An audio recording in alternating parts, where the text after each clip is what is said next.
Hello guys, good morning. Good morning, yellow people. Good morning. Good morning guys. Ngayon ay October 9 tayo ngayon. So may ano lang tayo, konting ano tayo ngayon kasi sa atin may mga bad news tayo ngayon. May mga bad news tayo. Okay? Siguro nakita nyo na to sa mga news. Nilabas to kahapon. News sa Pilipinas na dito nga sa Saudi Arabia ay may naganap na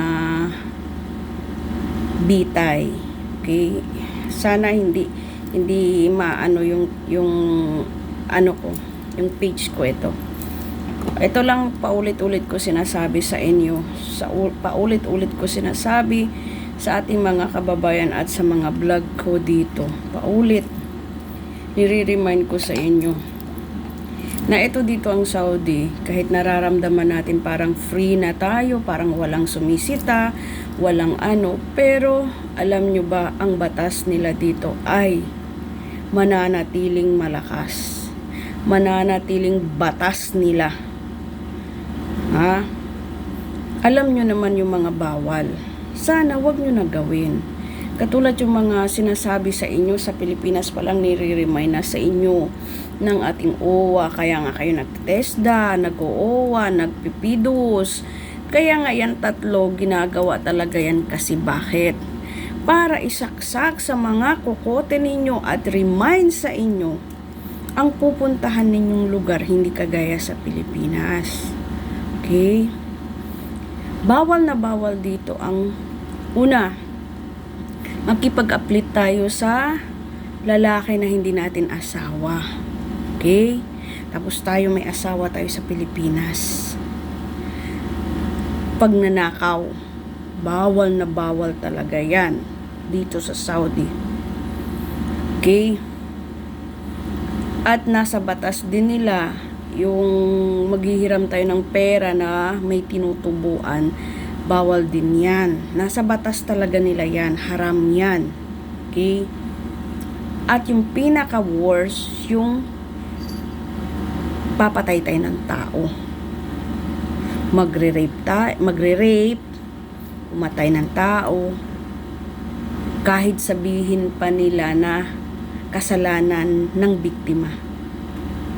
Talagang ang batas nila ang masusunod talaga dito.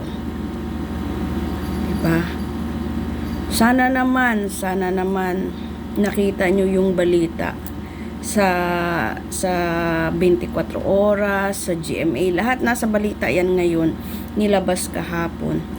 Na yung kabayan natin nga siguro may hindi pagkaunawaan ang nangyari, baka maano yung temper niya.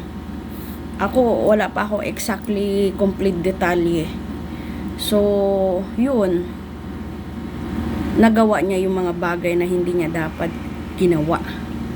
At yung ginawaan niya, lokal pa.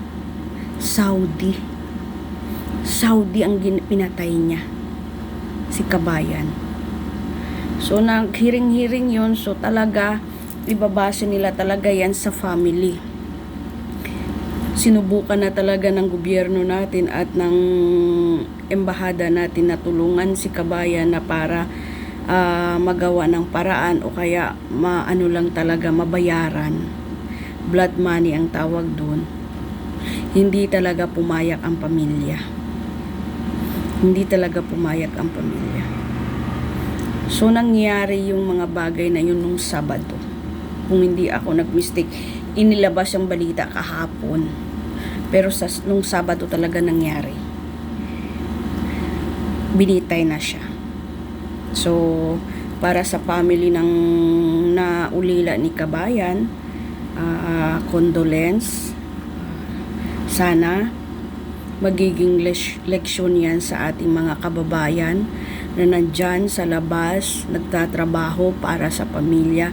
Tandaan nyo, parati tayo pumunta dito para sa pamilya. Hindi tayo pumunta dito para maging kriminal. Hindi tayo pumunta dito para maging magnanakaw. Hindi tayo pumunta rito para magbiga, maghanap ng lalaki, maghanap ng babae. para lang mawala, maibsan yung kalungkutan natin. Hindi po. Pumunta tayo dito para magtrabaho para sa pamilya at future natin. Always ko yan nire-remind sa ating mga kababayan. Okay?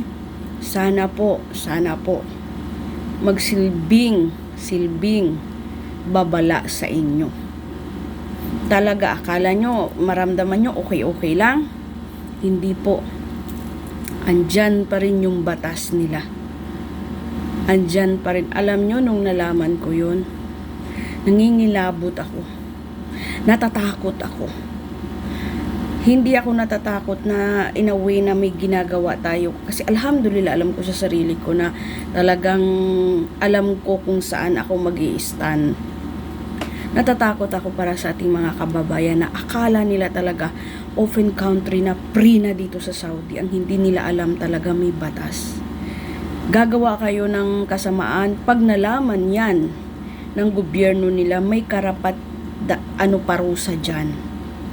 Tulad ang pagnanakaw. Ang pagnanakaw ay ang parusa niyan depende kung ano ang ninakaw nyo. Ha? Ang pagpatay nakadepende sa pamilya.